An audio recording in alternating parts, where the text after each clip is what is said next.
یہ آپ تباہی کے مناظر غزہ کے یا فلسطین کے نہیں دیکھ رہے تھے یا ایران کے بھی نہیں دیکھ رہے تھے. یہ تباہی کے مناظر جو ہے پہلی دفعہ جو آئے ہیں دیکھنے کو دنیا کو مل رہے ہیں وہ ہیں جب اسرائیل کا ایئر ڈیفنس سسٹم جو ہے وہ کسی نہ کسی طریقے سے کسی حد تک 100% نہیں لیکن کسی حد تک جو ہے وہ ایران کے میزائلز نے اس کو ٹریس پاس کیا, انٹرسیپٹ کیا, تباہ کیا. اور یہ وہ مناظر ہیں جو غزہ کے بجائے تل ابیب کے ہیں, اسرائیل کے ہیں. وہ جنگ جو اسرائیل نے شروع کی ہے ایکچولی اس کا بہت سے آبجیکٹیوز ہیں, کچھ تو ہڈن ہے کچھ سامنے ہیں. کہا تو یہی گیا ہے کہ یہ نیوکلیر پروگرام کی وجہ سے شروع کی گئی ہے کہ نیوکلیر انریچمنٹ ایران کا خطرناک حد تک بڑھ چکا ہے اور نیوکلیر ایسا پاور گیم ہے, بیلنسنگ ایکٹ ہے جو ٹوٹل بیلنس آؤٹ کر سکتا ہے balance in favour of Iran یا in favour of whichever country that poses it. Middle East میں ہمیں پتہ ہے کہ اس وقت انڈکلیئرڈ ان لیجٹیمیٹ ایک ہی نیوکلیر پاور ہے جو کہ اسرائیل ہے. اور آبویسلی جب آپ دیکھتے ہیں کہ nuclear balance of power equate کرنے کے لیے یا اس کو برابر کرنے کے لیے اگر کوئی پاور آ سکتی ہے تو وہ ایران ہے, تو آپ نے اٹیک اس لیے کیا کہ وہ پاور, وہ ایکولائزنگ فورس جو ہے ایران کے پاس نہ آئے. تو اپیرنٹلی پہلی سٹیج تو یہی ہے کہ جی ایران کے نیوکلیر پلانٹ کو, نیوکلیر فیسلٹیز کو اڑا دیا جائے. پھر اسرائیل یہ بھی کہتا ہے کہ جی ہم نے وہاں پہ اسرائیل کو, وہاں پہ رجیم کو چینج کرنا ہے, وہاں کا جو ریلیجیس ریولوشنری رجیم ہے اس کو چینج کرنا ہے. اور پھر وہ یہ بھی سمجھتے ہیں کہ وہاں سے جو شاہ جو بہت بڑے کٹ پتلی ہوا کرتے تھے امریکن گورنمنٹ کے, اور ان کا بیٹا یا اس کا آگے نسل کے جو لوگ ہیں ان کو دوبارہ لا کے یہاں بٹھایا جائے ایران کے اندر. یہ بھی ایک تیسرا ان کے ذہن میں سٹیج چل رہا ہے. لیکن یہ سیکنڈ سٹیج ہے, بلکہ جو پہلا سٹیج ہے ایران کا نیوکلیر ویپن ختم کرنا, وہ اٹ سیلف بڑا خطرناک ہے. اور اس نے اس سوال کو بہت زیادہ امپورٹنس دے دی ہے کہ کیا امریکہ اسرائیل کے ساتھ ڈائریکٹلی اس وار میں آئے گا. اس کی وجہ ہے اسرائیل اپنے طور پر تباہی پھیر سکتا ہے تہران کے اندر, وہ کر بھی رہا ہے, ایران کے اندر تباہی پھیر سکتا ہے, اس کو بھی تباہی سہنی پڑے گی جب تل ابیب پر اٹیک ہو رہے ہیں. لیکن ایران کا جو نیوکلیر پلانٹ ہے وہ بیسکلی زیر زمین ہے, وہ عام میزائل سے یا عام میزائل ٹیکنالوجی کی اسرائیل سے اس کی تباہی نہیں ہو سکتی. وہ اتنا زیر زمین ہے کہ اس کے لیے میں آپ کو ایک رپورٹ شیئر کر دیتا ہوں آپ کے ساتھ. امریکہ کا ایک ہی جہاز ہے دنیا میں جو ٹیکنالوجی ہے جس کے پاس یہ ٹیکنالوجی ہے کہ وہ ایران کے زیر زمین نیوکلیر پلانٹ کو باہر سے بیٹھ کے میزائل کے ذریعے, بامبر طیارے کے ذریعے, یہ آپ کی اسکرین پہ تو چل رہا ہے, یہ ہے B-2 اسپرٹ. یہ امریکی فضائیہ کا اور دنیا کا سب سے مہنگا اور ٹیکنالوجی سے بھرپور پوشیدہ بمبار ہے. B-2 اسپرٹ خاص طور پہ دشمن کے ریڈار سے بچنے کے لیے ڈیزائن کیا گیا ہے. اس کی حد پرواز رینج تقریباً 11,000 کلومیٹر ہے. دوران پرواز ایندھن بھرنے کی صورت دنیا کے کسی بھی حصے میں اس کو پہنچا سکتی ہے. یہ طیارہ دشمن کی حدود میں خاموشی داخل ہوتا ہے اور انتہائی تباہ کن ہتھیار لے جانے کی صلاحیت رکھتا ہے. اور یہ وہ واحد طیارہ ہے جو ایران کے اہم نیوکلیر پلانٹس جیسے نتزن, فروف اور ادراک زیر زمین جو واقع ہے ان پر مضبوط کنکریٹ کی تہیں موجود ہیں, ان کو تباہ کر کے نیچے اتر سکتا ہے. یہ آپ اس کی ایک ڈیمانسٹریشن دیکھ رہے ہیں, ایک 3D ڈیمانسٹریشن. یہ اس طرح اٹیک کرتا ہے. اور یہ جو B-2 اسپرٹ ہے اس کے پاس بینکر بسٹر سسٹم ہے, دنیا میں کسی کے پاس نہیں سوائے امریکہ کے. یہ تقریباً 60 میٹر زمین یا 200 فٹ کنکریٹ کے پہاڑ کو اندر تک توڑ سکتا ہے. تو اب نیوکلیر پلانٹ کو لے کر اسرائیل امریکہ کو یہ کہہ سکتا ہے کہ جناب آپ آ جائیں اس جنگ کے اندر, کیونکہ ہمارے پاس تو ٹیکنالوجی نہیں ہے, یہ ٹیکنالوجی آپ کے پاس ہی ہے, آپ ہی اس پہ ٹرینڈ ہے اور اس کو امریکن پائلٹس کے علاوہ کوئی چلا بھی نہیں سکتا. تو اس وقت ڈونلڈ ٹرمپ کے لیے فیصلہ کن گھڑی ہے. ایک طرف وہ وعدے کر کے آئے ہیں الیکشنز کے اندر کہ جناب میں تو دنیا میں پیس پھیلانے آیا ہوں. وہ پاکستان انڈیا کی وار میں سے بھی کہہ رہے تھے کہ مجھے پیس کا نوبیل پرائز کا کینڈیڈیٹ ہوں, مجھے ملنا چاہیے. دوسری طرف یہاں پر وہ پرابلم ہے, ان کے لیے بڑی فیصلہ کن گھڑی ہے. وہ اسرائیل کو ناراض بھی نہیں کر سکتے, وہ ایران کو نیوکلیر انریچمنٹ کرنے بھی نہیں دے سکتے. اور لیکن سب سے بڑا جو $1 ملین کویسچن ہے کہ کیا ایران واقعتاً ایک نیوکلیر تھریٹ ہے, کیا واقعی ایران جو ہے اس کے پاس نیوکلیر ٹیکنالوجی آ چکی تھی یا آ چکی ہے جو اسرائیل نے اٹیک کر دیا, یا اسرائیل نے یہ ایک ناجائز جارحیت کی ہے صرف اپنے آپ کو یہاں پر ایک دفعہ پھر فاشزم کے ذریعے اپنی پاور اور اپنے بیلنس کو گین کرنے کے لیے, ٹلٹ کرنے کے لیے ٹورڈز. تو اس میں ایک بڑی انٹرسٹنگ ڈسکشن ہوئی ہے امریکہ اور انگلینڈ کے 2 جرنلسٹ کے درمیان, پیئرس مورگن اور مسٹر مہدی. تو پیئرس مورگن نے یہ ٹویٹ کیا تھا کہ جو رپورٹ آئی ہے اس کے حساب سے ایران از اے امیرنٹ نیوکلیر تھریٹ, اس لیے اسرائیل نے اٹیک کیا ہے. لیکن اس کے اوپر جو فیکٹس بتائے ہیں دوسرے اینکر نے, مسٹر مہدی نے, وہ بڑے انٹرسٹنگ ہے, وہ ذرا آپ سن لیں. اور اس میں کوئی دو رائے نہیں ہے کہ ایران کا یہ جو ایران پہ جو حملہ کیا گیا، اگر اس حملے کا مقصد یہ تھا کہ ایران کو نیوکلیر ویپنز سے ڈسکریج کیا جائے، وہ ایران جو آلریڈی امریکہ کے ساتھ مذاکرات میں ہیں، تو میرا خیال سے ایران جو ہے وہ مزید سیریسلی سوچ رہا ہوگا کہ نیوکلیر ویپن ہونے چاہیے، کیونکہ وہ دیکھتا ہوگا کہ یار خطے میں اگر وہ نظر دوڑائے، چائنا نیوکلیر ویپن ہے، دنیا کی کوئی طاقت اسے لڑنے کے کو تیار نہیں، پاکستان نیوکلیر ویپن ہے، انڈیا جو ہے 2 دن کی وار کے بعد بھاگ گیا، تو ایران تو سوچتا ہوگا کہ ہمیں نیوکلیر ویپن کے اور قریب جانا چاہیے اور انریچمنٹ کے قریب جانا چاہیے، تاکہ اس طرح ہمیں جو چاہے منہ اٹھا کے اسرائیل جب دل چاہے تھپڑ نہ کرا دے۔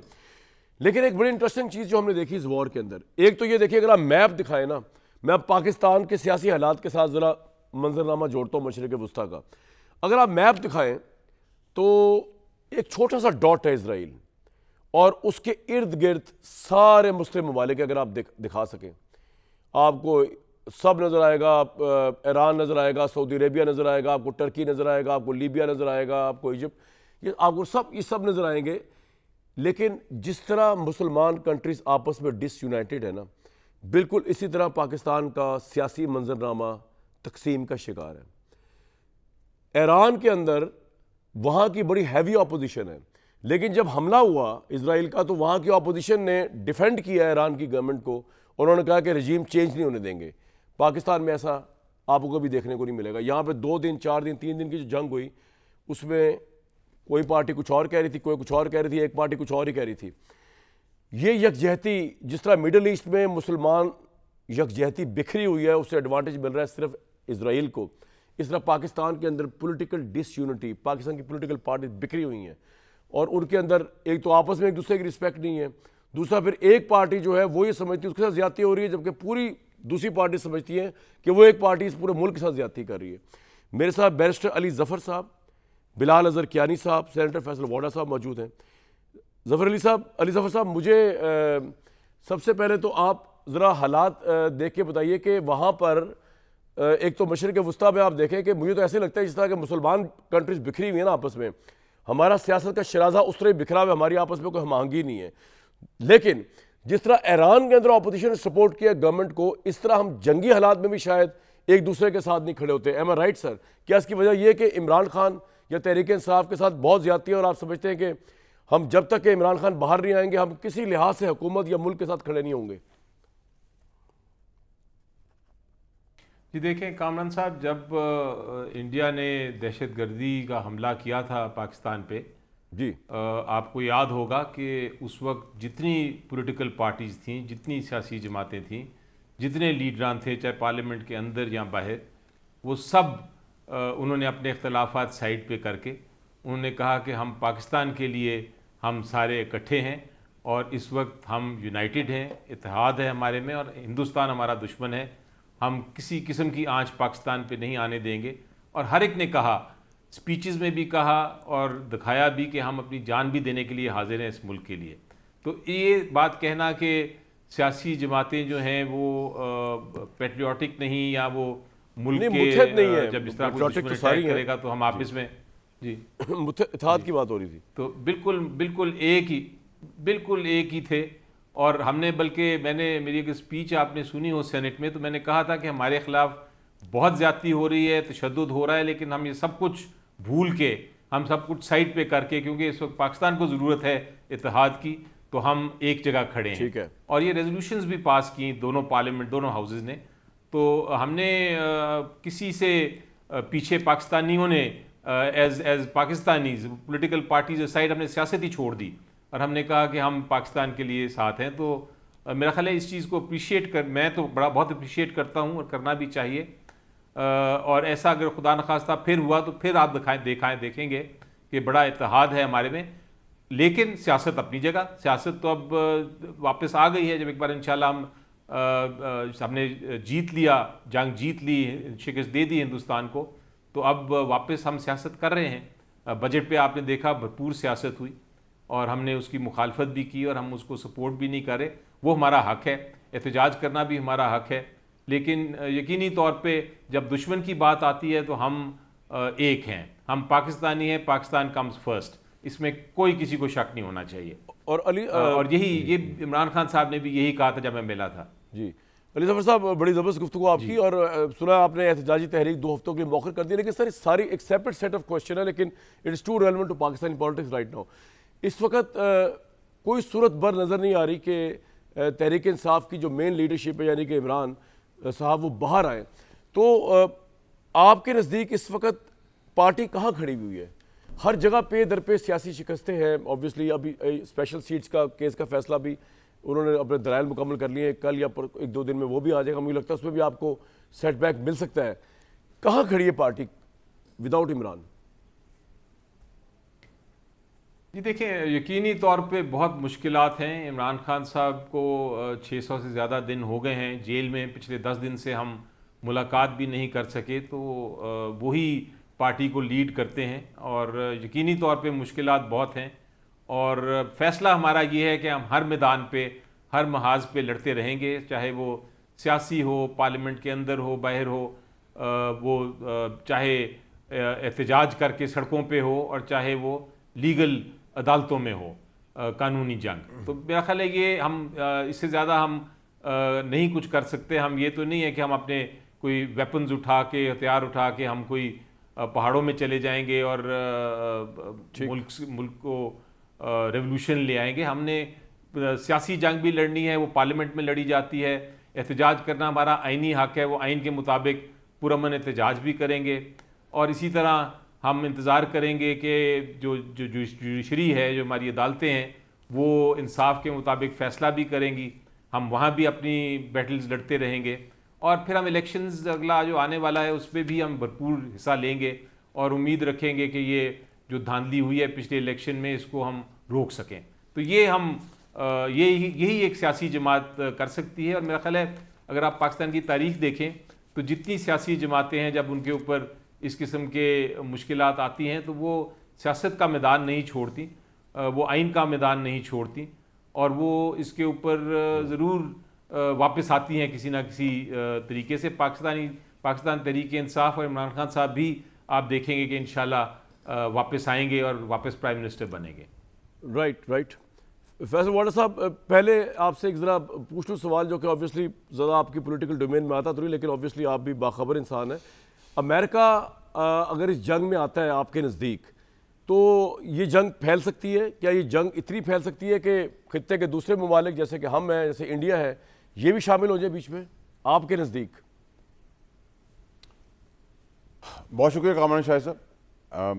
ویسے تو کامران شاہ صاحب ابھی پالیٹکس کا ماحول بھی نہیں ہے، ایٹماسفیئر بھی نہیں ہے، سبجیکٹ ہی یہی ہے جس پہ آپ نے انٹروڈکٹری اپنا بریف دیا.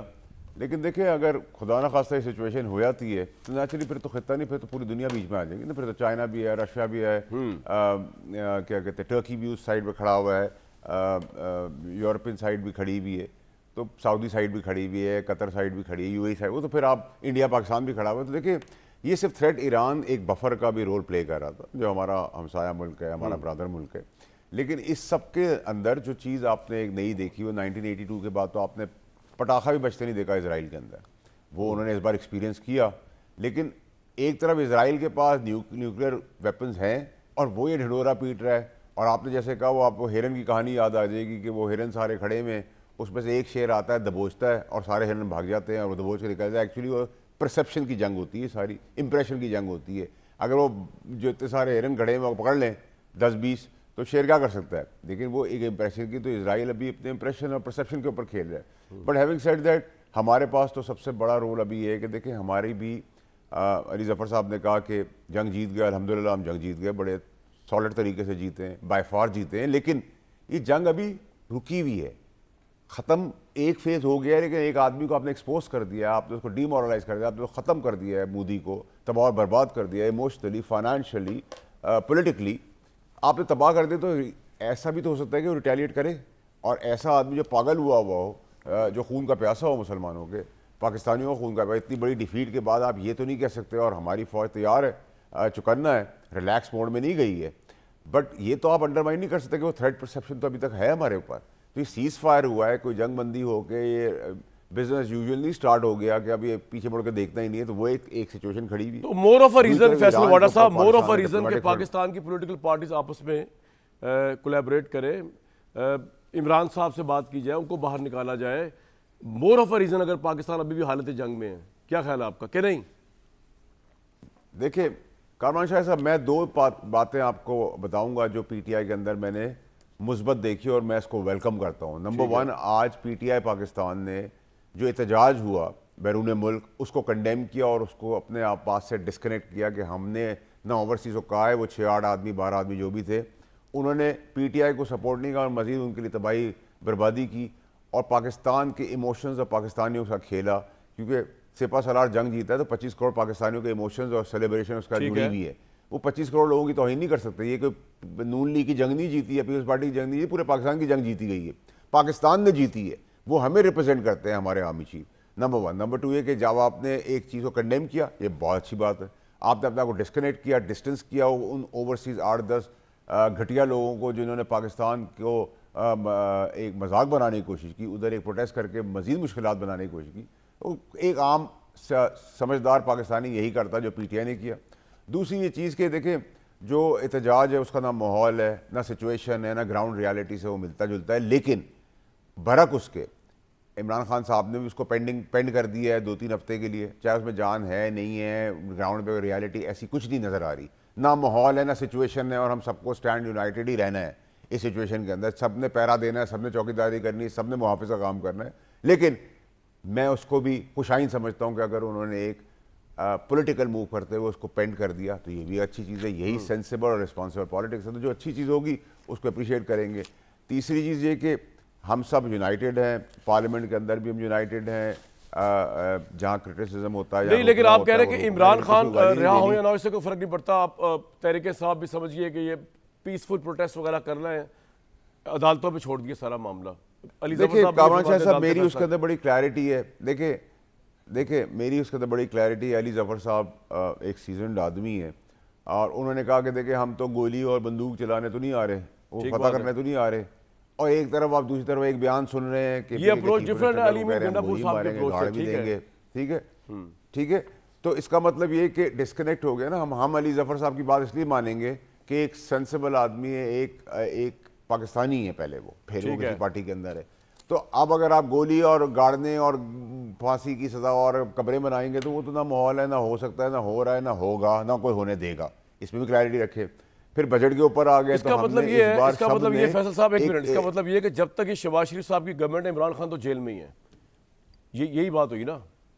نہیں دیکھیے قانونی اور دنیاوی طور پہ تو ابھی ایسا ہی نظر آ رہا ہے. نہیں دنیاوی طور پہ قانون کو تو چھوڑیں یار. جب ہم تھے تو یہ اندر تھے. ہاں یہ بات نہیں قانونی میں تو بات کروں گا جب ہم تھے تو ہم نے بھی یہ کیا تھا. اب یہ بھی یہ کر رہے ہیں. اب یہ تو قدرت کو پتہ ہے، اللہ کو پتہ ہے کہ کس نے کیا ہونا ہے کس کے ساتھ. بٹ میپ کے اوپر ٹھیک ہے. لیکن دوسری طرف بجٹ بھی پاس ہو رہا ہے. تیسری طرف بجٹ کے اوپر آپ نے اس بار ایک اور چیز دیکھی، ایک انوکھی چیز دیکھی جو کہ ہماری خوش نصیبی بھی ہے کہ سپہ سالار کی صورت میں سب یونائٹڈ ہو گئے. اس بار پارٹیز کو ٹارگٹ نہیں کیا جا رہا، کسی کو انسلٹ نہیں کیا جا رہا، کسی کو ماردار نہیں کی جا رہی، کسی کو گالیاں نہیں دی جا رہی، بلکہ پاکستان کا سوچ کے پروگریسو امینڈمنٹ جتنی چیزیں ریورس کرنی ہے، چینج کرنی ہے، وہ سب مل جل کے کریں پاکستان کی بقا اور بہتری. ٹھیک ہے سر، آپ کا پوائنٹ ان مشکل حالات میں. تو یہ بھی ایک نئی چیز دیکھنے کا آپ کو مل رہی ہے. تو ٹھیک ہے اگر پاکستان کے لیے اچھی چیز ہو رہی ہے تو ٹھیک ہے، اس کو مثبت طریقے سے دیکھیں. ٹھیک ہے. بلال صاحب یہ جو کل پیٹرول کی قیمتیں بڑھائی ہیں، کل پرسوں آپ لوگوں نے بہت زیادہ بڑھا دیں، اس کا ایران اسرائیل جنگ سے تو کوئی تعلق نہیں ہے. عالمی اس میں تو شاید قیمتیں کم ہوئی ہیں لیکن آپ نے بڑھائی ہیں. تو ابھی یہ اس جنگ کو لے کر چلے اس میں شاید بڑھی، اس کا اس سے تعلق ہے جو آپ نے قیمتیں بڑھائی ہیں پیٹرول کی، جو عالمی قیمتیں بڑھ گئی ہیں جنگ کی وجہ سے، پھر اور بھی بڑھ سکتی ہیں جتنی دیر جنگ چل رہی ہے. جی بسم اللہ الرحمن الرحیم. کامران صاحب بہت شکریہ جی اپنے شو میں دعوت دینے کا.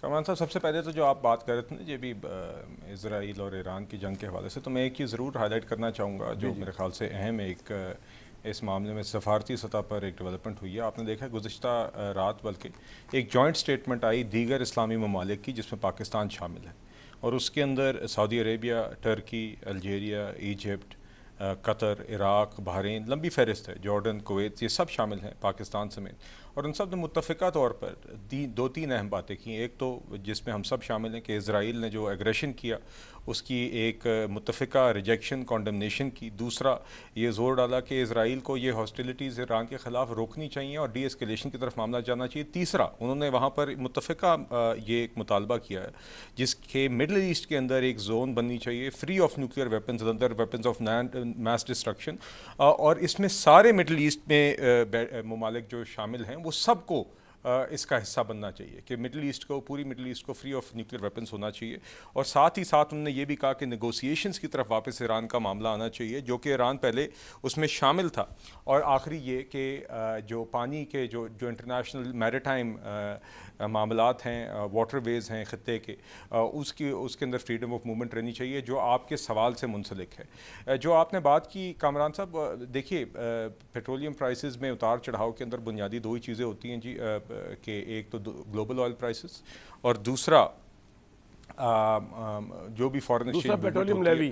تو پچھلے دنوں میں ہم نے دیکھا تھا جی نہیں جی دیکھیے، تو اس دفعہ جی میرے خیال سے میں اس کو قریب سے دیکھ لوں گا جی، مگر بنیادی طور پہ تو جو چینج آیا ہے وہ بنیادی طور پہ گلوبل آئل پرائسز کی موومنٹ سے ہی آیا ہے. اوور آل میں ابھی بھی آپ کو یہی کہنا چاہوں گا کہ پچھلے سوا سال میں جب سے ہم حکومت میں آئے تو آج بھی پیٹرول اور ڈیزل کی قیمتیں اس سے کم ہیں.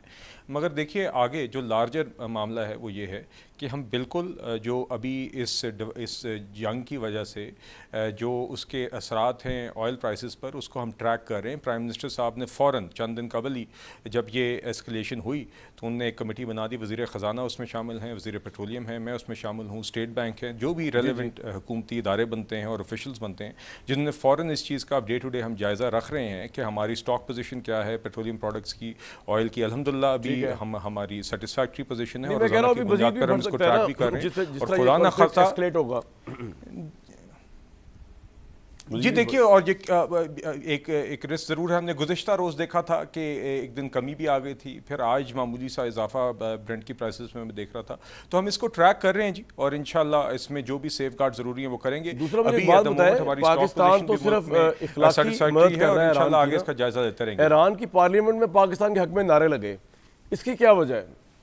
پاکستان اور کیا مدد کر رہا ہے ایران کی؟ پاکستان اور کوئی مدد نہیں کر رہا ہے ایران کی، صرف اخلاقی اور سفارتی مدد ہی کر رہا ہے نا. جی دیکھیے اس کے حوالے سے جی دیکھیے جی، تو بالکل ہم نے تو جو میں نے آپ کے سامنے ابھی ایک جوائنٹ سٹیٹمنٹ بھی رکھی جس کا پاکستان بھی فریق ہے. باقی deputy prime minister foreign minister Ishaq Dar صاحب نے on the floor of the house بھی اس حوالے سے سٹیٹمنٹ دی. ہم تو جی واضح طور پر ہم کنڈیم کرتے ہیں جو جارحیت ہوئی ہے، ایگریشن ہوا ہے اسرائیل کا ان پرووکڈ. لیکن اگر امریکہ شامل ہو گیا تو پاکستان تب بھی کنڈیم ایسے کرے گا، کیونکہ امریکہ کے ساتھ ہمارے اب الگ تعلقات ہیں، ہم نے ٹریڈ بھی کر رہی ہے امریکہ کے ساتھ.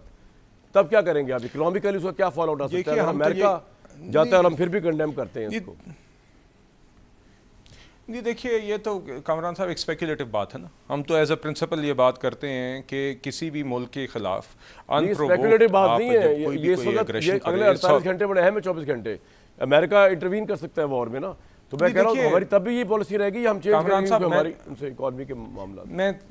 کامران صاحب دیکھیے ہمارا کوئی بھی دوست ملک کو خاص طور پہ، مگر otherwise as a general principle دنیا میں جو بھی جمہوری ممالک ہیں اور جو یونائٹڈ نیشنز کی ممبر سٹیٹس ہیں وہ یہی کہتے ہیں کہ کوئی بھی ملک اگر کسی کے خلاف ان پرووکڈ اگریشن کرے گا جس میں اس ملک کی ساورنٹی اور ٹیریٹوریل انٹیگریٹی پر حملہ ہوگا تو وہ اس کو کنڈیم ہی کریں گے جی. اور یہ یو این چارٹر کہتا ہے، اور اس کے نتیجے میں جس ملک کے خلاف اگریشن ہوگا اس کو article 51 of the U N charter کے مطابق وہ تو آپ رائٹ چارٹر بتا رہے ہیں بالکل ٹھیک ہے، لیکن یہ تو ہمارا موقف جہاں پر بھی ہمیں ہوتا ہے نا ذرا ہمارا معاملہ. اگر میں نہیں کامران صاحب آپ نے ہمارے موقف کی بات کی ہے نا جی، تو میں نے آپ سے یہ کہا کہ خاص طور پہ ہمارا جو برادر ملک ہے اس کے خلاف اگر اس طرح کا انپرووکڈ اگریشن ہوگا یا جو ہوا ہے، ہم اس کے اوپر ہمارا یہی موقف ہے اور یہ اٹس اے پرنسپل سٹانس. جی بالکل ٹھیک ہے. علی ظفر صاحب اس وقت آپ بڑے آپٹیمسٹک ہیں، بڑی اچھی بات ہے، اور آپ کیونکہ ایک لیگل مائنڈ ہے، آپ چیزوں کو لیگل طریقے سے دیکھتے ہیں. لیکن جو سچویشن چل رہی ہے نا، ایک تو چل رہی ہے باہر کی سچویشن جو مڈل ایسٹ کے اندر جو کچھ بھی ہو رہا ہے، پاکستان کے اندر اس وقت چل رہی بڑی انٹرسٹنگ رپورٹ آئی ہوئی انصار عباسی صاحب کی کہ نواز شریف صاحب جن کے متعلق شاید یہ سمجھا جا رہا تھا کہ وہ اس سارے سسٹم سے جو چل رہا ہے سسٹم، شہباز شریف صاحب اور مریم نواز صاحب اور یہ سارا کچھ جو بھی اس کو ہائیبرڈ نظام کہہ لیں، پتہ نہیں جو چاہے آپ لوگ کہتے رہیں تحریک انصاف والے، اس سے شاید شاکی ہیں یا ناراض ہیں. لیکن ان کی رپورٹ آئی ہے بڑی انٹرسٹنگ. وہ کہہ رہے ہیں کہ سابق پرائم منسٹر نون لیگ کے قائد میاں نواز شریف موجودہ سیاسی نظام جسے عموماً ہائبرڈ سسٹم کہا جاتا ہے اس سے مکمل طور پر مطمئن اور قومی امور میں عسکری قیادت کردار پر انہیں کوئی اعتراض نہیں. اور انہوں نے کہا کہ یہ بڑے حامی نواز شریف صاحب ابھر کے آئے اس سارے معاملے میں, یعنی کہ وہ جو مس انڈرسٹینڈنگ تھی. تو میرے کہنے کا مطلب یہ سر کہ یہ جو سسٹم چل رہا ہے یہ ہائبرڈ سسٹم چلے جو 2018 سے شروع ہوا, پھر عمران صاحب لڑ پڑے, پھر دوبارہ اب شروع ہو گیا بقول آپ کے بقول لوگوں کے. تو یہ سسٹم تو سر یہاں پہ is going to stay for اندر 5-10 ایئرز آئی تھنک. اور عمران صاحب کے خلاف جو بڑے سیریس کیس ہے, کیونکہ آپ لائر ہیں, خاص طور پر 190 ملین پاؤنڈ کا کیس, تو وہ تو ان کے مخالف آپٹیمسٹک ہیں کہ ایون قانون کی تمام شہادتوں اور ایویڈنس کی بنیاد پہ 190 ملین پاؤنڈ میں عمران لمبے اس کے لیے بک ہے, میرٹ پہ بک ہے, ریگارڈلیس آف سیاسی ڈفرینسز اور ان کی لڑائی اسٹیبلشمنٹ کے ساتھ. آپ سر کیسے دیکھتے ہیں سائیڈ ڈیولپمنٹس کو؟ علی ظفر صاحب. جی کامران صاحب, پہلے تو سب سے میں جواب آپ کو دے دوں یہ کیسز کا. میں چونکہ ان کیسز میں انوالوڈ ہوں تو میں آپ کو بڑے واضح طور پہ اور بڑا سمپلی بتا دوں کہ یہ کیسز واقع ہی بوگس ہیں. یہ کیسز بالکل بے بنیاد ہیں, جھوٹے ہیں اور سیاسی انتقام کے لیے بنے گئے ہیں. یہ صرف اس لیے بنائے گئے ہیں کہ خان صاحب کو کوشش کر رہے ہیں وہ کہ جیل میں رہیں, کیونکہ باہر آئے تو آپ کو پتہ ہے کہ حکومت جو ہے یہ نہیں رہ سکتی, یہ فارغ ہو سکتی ہے. تو یہ کلیئرلی ہے, یہ بالکل کوئی اس میں شک نہیں آپ کو ہونا چاہیے کہ کیسز جھوٹے ہیں اور کسی قسم کی شہادت نہیں آئی. سر یہ 190 ملین پاؤنڈ کا کیس بھی جھوٹا ہے. لیکن میں آپ کو 2 ایگزامپل جی بتائیے آپ سے سمجھنا چاہ رہا ہوں. جی بالکل 100% جی. اور اس کا میں آپ کو ایگزامپل یہ دیتا ہوں جی کہ سب سے پہلے کیس بہت بڑا بنایا تھا توشہ خانہ 1 کہ جی توشہ خانہ یہ تو کیس ہے اور اس پہ تو پوری کرپشن ثابت ہو گئی ہے.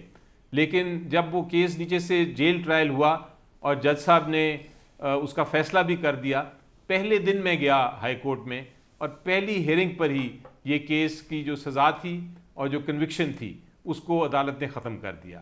سائفر کیس بنایا گیا کہ بہت بڑا کیس ہے جی, یہ یہاں تو بالکل بچت نہیں ہے, یہ تو غداری ہے, اور بہت ساری باتیں کی گئیں آپ کے پروگرامز پہ بھی.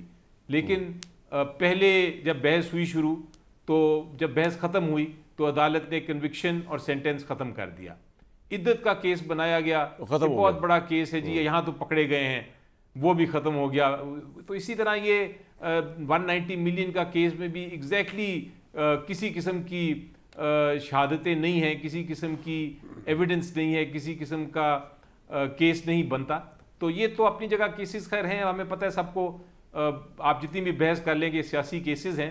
لیکن ایک چیز میں ضرور بتانا چاہوں گا جو ابھی آپ ذکر کر رہے تھے ایران اور اسرائیل کا, اس کی ایک اور ڈائمنشن بھی ہے. اسرائیل ضرور یہ کہہ رہا ہے کہ ہم نے اس لیے اٹیک کیا کہ ہمیں تھریٹ تھی, ہم ڈیفینس کر رہے ہیں, جو بات کوئی مان نہیں رہا, کیونکہ نیوکلیئر پروگرام اگر وہ بنانا بھی تھا تو نیگوشیشن اس کی ہو رہی تھی. ابھی تو اس کو اس پہ جو انسٹیٹیوشنز ہیں وہ دیکھ رہی ہیں, ایگزامن کر رہی ہیں. تو یہ تو بالکل ایک ناجائز سا بہانہ ہے. اصل مقصد ان کا یہ ہے, اور یہ ایک پورا ڈیزائن ہے ویسٹرن ممالک کا میری نظر میں.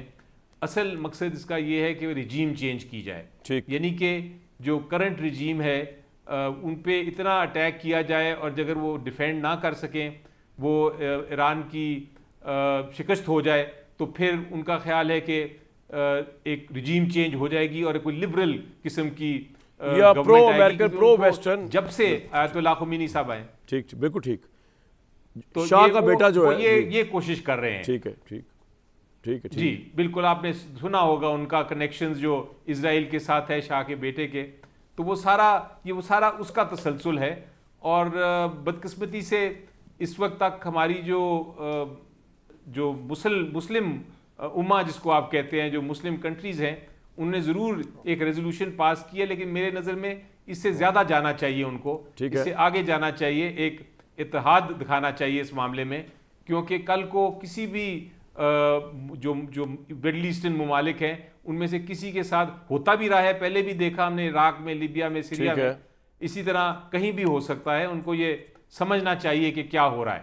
یہ ایک سمپل اٹیک نہیں ہے, یہ بڑا سوچ سمجھ کے اٹیک ہے. بالکل ٹھیک. یہ جو 190 ملین پاؤنڈ ہے, اس کے اوپر میں ضرور چاہوں گا کہ فیصل واڈا صاحب اس پہ بات کریں بریک کے بعد بات کریں، ڈیٹیل سے بات کریں، کیونکہ اس کیبنٹ میں شامل تھے، انہوں نے گواہی دی ہے کہ وہ جس طرح اس کو پاس کرائے، کیونکہ یہ عمران خان پہ ایک واحد بڑا کیس رہ گیا ہے، اور جس طرح علی ظفر کہہ رہے ہیں اگر تو یہ کیس بالکل کلیئر ہو جاتا ہے اور اس میں کوئی وزن ہی نہیں ہے، پھر تو تحریک انصاف کے لیے بڑی خوشخبری ہے اور حکومت کے لیے بڑی بدخبری ہے کہ یہ عمران کے لیے. لیکن ایک اور انٹرسٹنگ چیز انہوں نے بتائی نا کہ بات صحیح کہہ رہے ہیں، رجیم چینج چاہتا ہے اسرائیل. پرابلم یہ ہے کہ وہاں پر اور بھی دوسرے بڑے اہم ممالک ہیں، Russia, China, north Korea. China اور رشیا کبھی بھی نہیں چاہیں گے کہ ایک پرو ویسٹرن یا پرو امریکن یا پرو اسرائیلی رجیم ایران کے اندر آئے، جس کے اس کی وجہ سے ان کی ساری کیلکولیشن تباہ ہو جائے گی، رشیا اینڈ چائنا خاص طور پہ.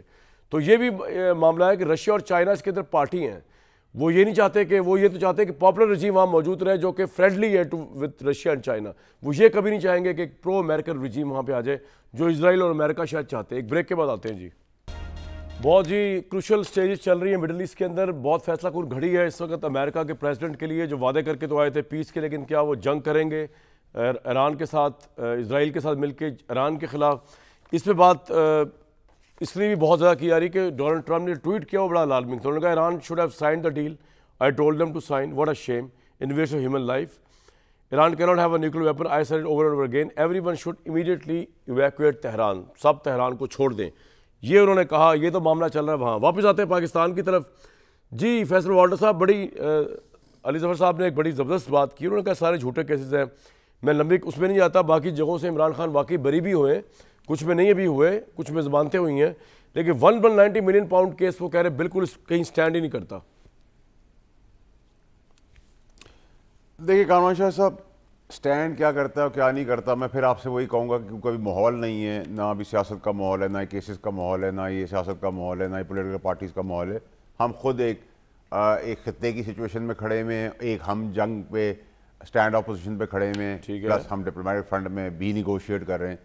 تو میرے لیے تو ایریلیونٹ ہے. بٹ آپ نے کوئی سوال کیا ہے تو دیکھیں، یہاں اس ملک کے اندر جن کو 10-10 سال کی سزائیں ہوئی ہیں، انہوں نے 10-10 سال کی سزائیں کاٹنے کے بعد وہ 6-6 سال مزید اندر ہے، کیونکہ ان کے پاس گورنمنٹ کے ڈیوز پے کرنے کے پیسے نہیں ہیں، اور وہاں کوئی رعایت کسی قسم کی کسی 20 سال کی حکومت نے نہیں دی. ٹھیک ہے. تو جب آپ اس ملک کے اندر، تو آپ ابھی ان کیسز کی بات کریں جو آپ کو صفحہ ہستی پہ نظر آ رہے چلتے ہوئے. ابھی یہ تو کیسز پائپ لائن میں بھی پڑے ہوئے ہیں. جب یہ کیسز ختم ہو تو ان کیسز نے بھی نکلنا ہے باہر. تو اس کی تو ابھی کسی کا پریپریشن ہے ہی نہیں، نہ پتہ ہے. تو وہ بھی تو ہے نا. اچھا. تو میں نے آپ کہا نا، دنیاوی اور قانونی طور پہ تو شکنجہ. تو آپ یہ کہہ رہے ہیں کہ دنیا میں آگ لگی ہو، جنگیں چل جائیں، پاکستان دوبارہ جنگ شروع ہو جائے، خدا نخواستہ عمران نے اندر ہی رہنا ہے، آپ یہ کہہ رہے ہیں؟ جو یہ ہے سارا معاملہ، یہی کہہ رہے ہیں نا آپ؟ دیکھیے کامران شاہ صاحب، اب انڈیا پاکستان کی جنگ ہوئی تھی، میں وہ مثال دے رہا ہوں. وہ جو بچی کا قتل کیا تھا اس کی سزا کیا معاف کر دی گئی؟ وہ جو لڑکا ہے رائے جعفر کی نہیں کی نا. اس کی مطلب جنگ ایک الگ چیز ہے، آپ ایک کیسز ایک الگ چیز ہے، صحیح ہے، باقی چیزیں ایک الگ چیز ہے، بجٹ ایک الگ چیز ہے، آپ کا شو ایک الگ چیز ہے، میرا اس شو میں بیٹھنا الگ چیز ہے، علی ظفر صاحب کا بیٹھنا، کیانی صاحب کا، سب الگ الگ چیزیں ہیں نا. ایک تو کوئی چیز نہیں ہے. میں ابھی کوئی گناہ کر دوں گا تو یہ تھوڑی مجھے جنگ کے کیس میں باہر کر دیں گے. تو ابھی تو دنیاوی قانونی طور پر اور اس ملک کے اندر یہ روایت رہی ہے. پھانسی پہ چڑھ گئے ہیں آپ کا الیکٹڈ لیڈر بھٹو صاحب، اور جیل سے آپ کو ایوان صدر بھی آپ نے جاتے ہوئے لوگوں کو دیکھا ہے. آپ نے ملک سے جو مفرور تھے وہ واپس ملک میں آتے ہوئے دیکھے. تو اس ملک کے اندر بڑی تھن لائن ہے، اس میں بڑی چیزیں آپ نے دیکھی ہوئی ہیں. کوئی بھی چیز آپ پریڈکٹ نہیں کر سکتے اس ملک کے اندر. بالکل ٹھیک ہے سر. بلال صاحب ذرا یہ بتائیے گا کہ یہ جو پیپلز پارٹی کی آپ سے ناراضگی وہ اس وجہ سے ہوئی ہے زیادہ تر یہ بجٹ کے بعد آپ نے جو اختیارات ایف بی آر کے افسران کو دیے ہیں، جن میں جو ہے وہ صرف 5 کروڑ سے زائد کے ٹیکس فراڈ پر گرفتاری بھی کر سکیں گے، 3 ممبران کا بورڈ بنا دیا گیا ہے. یہ سب کچھ کیوں کر رہے ہیں؟ پولیس اسٹیٹ کیوں مزید بنا رہے ہیں اس کو، پاکستان کو؟ وجہ جی کامران صاحب دیکھیے، کل آپ نے گرفتار ہونا اس کے اندر جس طرح بڑا. جی سر سن تو لینا، سن لیجیے، میں میری گزارش سن لیجیے. سب سے پہلے اسٹینڈنگ کمیٹیز میں بڑی تفصیل میں گفتگو ہوئی اور ایک اسٹینڈنگ کمیٹی پہ تو بلکہ فیصل وافدہ صاحب بھی ممبر ہیں اور سارے وہاں پہ آپ جانتے ہیں اکراس دا بورڈ ممبران ہوتے ہیں. دیکھیے اس میں یہ بڑی اور اچھا کہ آپ نے سوال کیا, یہ وضاحت بڑی اہم ہے چونکہ اس کے بارے میں بڑی مس انڈرسٹینڈنگ ہے. موجودہ ابھی جو طاقت ایف بی آر کے پاس موجود تھی وہ یہ تھی کہ ایک اسسٹنٹ کمشنر ان لینڈ ریونیو اس کے پاس, یہ بائی دی وے طاقت گرفتاری کی ایف بی آر کے پاس نہیں ہے, یہ پہلے سے ہے. اور پہلے تو صرف موجودہ پروویژن میں تو صرف اسسٹنٹ کمشنر ان لینڈ ریونیو خود ہی ایک نتیجے پہ پہنچ کے ایک ریزنبل گراؤنڈز بنا کر وہ گرفتار کر سکتا تھا. اب اس میں سیف گارڈز ڈالے گئے ہیں, تو جو ترمیم آئی ہے وہ اس میں یہ کہہ رہے ہیں کہ گرفتاری فوراً ایف بی آر کا افسر نہیں لا سکتا. سب سے پہلے ان کو انکوائری کرنی ہوگی, انکوائری بھی کمشنر کی اجازت کے ساتھ, اور اس انکوائری کے اندر فریق جس کو بھی اوپر ایلیگیشن ہے ان کو ہیئرنگ کا موقع ملے گا. اس انکوائری کے نتیجے پہ کمشنر سے اجازت لے کے پھر وہ ایک انویسٹیگیشن کا آغاز کریں گے اگر کمشنر اجازت دیتا ہے. اس انویسٹیگیشن کے دوران ٹیکس فراڈ اور یہ صرف سیلز ٹیکس فراڈ کے معاملات ہیں اور اس کی بھی چند ایسی اقسام ٹیکس فراڈ کی, اس کے اندر اگر وہ نان کمپلائنس کرتا ہے, اگر بھاگنے کا ڈر ہوتا ہے, تو اس کے نتیجے میں وہ درخواست کر سکتے ہیں افسران اسسٹنٹ کمشنر کے تھرو کہ ایک ایف بی آر کی ایک کمیٹی جس کے جو 3 ممبران تو مشتمل ہوگی, members of the F B R board, کہ وہ پھر ایک گرفتاری کی اجازت دیں بڑے مخصوص کیسز کے اندر. تو دیکھیے یہ تو موجودہ ایک طاقت جو ابھی اسسٹنٹ کمشنر ان لینڈ ریونیو کے پاس انکوائری اسٹیج پیپلز پارٹی کیوں ناراض ہے اس میں سیف گارڈ ڈالے گئے ہیں تاکہ جو شہری نہیں دیکھیے اس کے اوپر وہ تو جی اسمبلی کے فلور پہ تقاریر ہو رہی ہے, مگر میں تو چونکہ اسٹینڈنگ کمیٹیز میں آج بھی تقریباً ہم نے 6 گھنٹے لگائے جی, 3 نیشنل اسمبلی میں اور 3 سینٹ کی اسٹینڈنگ کمیٹیز میں. بلکہ میں یہ کہنا چاہوں گا کہ ہم جو نہیں کامران صاحب ذرا یہ سن لیجیے سوال, کیونکہ آپ کا سوال ہے. آج ہم نے جو اس میں امپروومنٹس لائے ہیں یہ خاص طور پہ پہلے ہی ہم اس قانون کے اندر فائنانس بل کے اندر کچھ امپروومنٹس لائے تھے. وزیر اعظم صاحب نے ہمیں مزید اس کے اندر بہتری اور سیف گارڈ سٹیزن کی ڈالنے کی ہدایت دی, تو اس پہ بھی کام ہوا.